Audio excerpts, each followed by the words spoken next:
10 sano ayaa laga joogaa markii ay Turkigu soo galeen Soomaaliya. Toddobaadkan waxaa magaalada Muqdisho lagu qabtay munaasabad lagu weyneynayo xiriirka 10 jirsaday ee labada waddan ee Soomaaliya iyo Turkiga. laakiin kooxda madaxweyne Farmaajo iyo xildhibaano shacbiyeedka dhex raadinaya kiiskan ayaa marin habaabiyey marxaladii uu soo maray cilaaqaadka labada waddan. dood xooggan ayaa abuurtay sida ay filla Soomaaliya u dhigtay muuqaal ay kaga warrantay cilaaqaadka labada dal iyo waxa uu Farmaajo ku siyaadiyey. si gaar ah dooddu waxay u dhaxaysay jamaahiirta Farmaajo iyo kuwa Xasan Sheekh. kadib warbixintii ay sii daysay filla Soomaaliya waxaan dul istaagaynaa xiriirka Turkiga iyo Soomaaliya xilligii Xasan Sheekh si aan u fahamno waxa Turkigu Soomaaliya ka wado cidda loo tirin karo, gaar ahaan cilaaqaadka Turkigu xilligii uu xoogganaa Soomaaliduna ka faa'iidaysatay.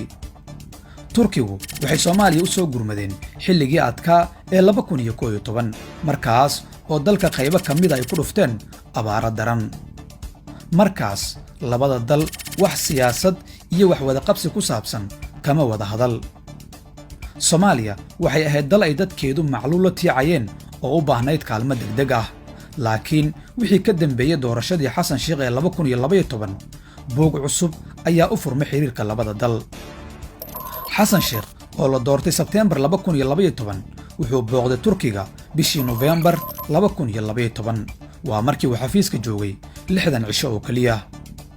booqashadaas taariikhiga ahayd waxay Soomaaliya ka caawisay inay labada waddan markii koowaad kala saxiixdaan heshiis iskaashi ah oo labada dhinac ah kaasoo xooggiisu ku saabsanaa iskaashiga dhaqaalaha, nabadgelyada, horumarinta ciidanka iyo xoojinta arrimaha bini'aadanimada.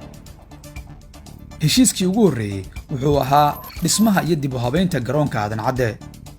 Turkiga ayaa saami 40% ah ku yeeshay dakhliga garoonka Aadan Cadde iyagoo dib u habayn iyo qurxin ku sameeyay garoonka.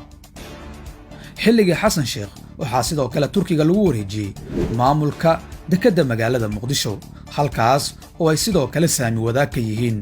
waxaana lagu bogaadiyey sida ay dakhli xoog leh ugu soo xareeyeen dowladda Soomaaliya iyagoo si weyn u nidaamiyey howlaha dekedda, horumarinta shaqaalaha iyo hannaanka dejinta casriga ah. labadaas heshiis oo kaliya ma ahayn wixii qabsoomay xilligaas, waxaa kaloo jiray heshiiskii dib u dhiska waddooyinka caasimadda. waxaa la sheegaa inuu mashruucani ahaa mid ka mida kuwii ugu waaweynaa ee la fuliyey xilligii madaxweyne Xasan Sheekh. waddada Maka al-Mukarrama oo ay hadda si weyn ugu tiirsan tahay magaalada Muqdisho ayaa ka mid ah goobaha dib loo dhisay.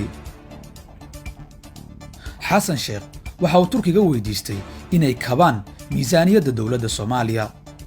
Turkigu marka laga reebo Qobrus qaybta Turkiga raacsan ma jira dal kale oo uu siin jiray kab miisaaniyadeed. laakiin Soomaaliya ayay xilligaas u bilaabeen $2 milyan oo ah kab miisaaniyadeed.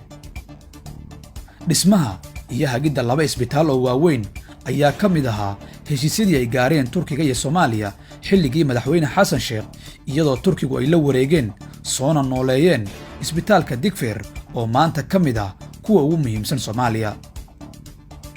tababarka ciidamada iyo waxbarashada dibadda ayaa ka mid ahaa fursadaha ay dowladdii Xasan Sheekh xilligaasi ka soo dhicisay waddanka Turkiga.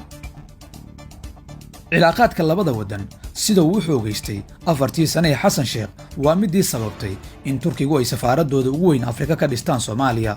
halka booqashadii uu madaxweynaha Turkigu ku tagay magaalada Muqdisho 2015 uu ku saxiixay dhismaha xerada ciidamada ee Turkisom iyo inuu qalabeeyo ciidanka qalabka sida ee Soomaaliya, taas oo hadda si wanaagsan u socota.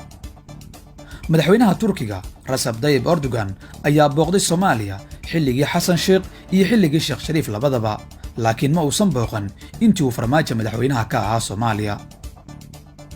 kuwani waa xaqiiqooyin ku qaraar kooxda madaxweynaha muddadu ka dhamaatay Maxamed Cabdullaahi Farmaajo.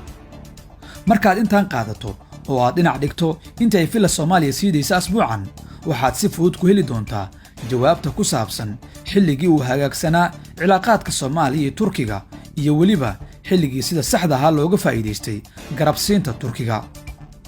maxay kula tahay adiga?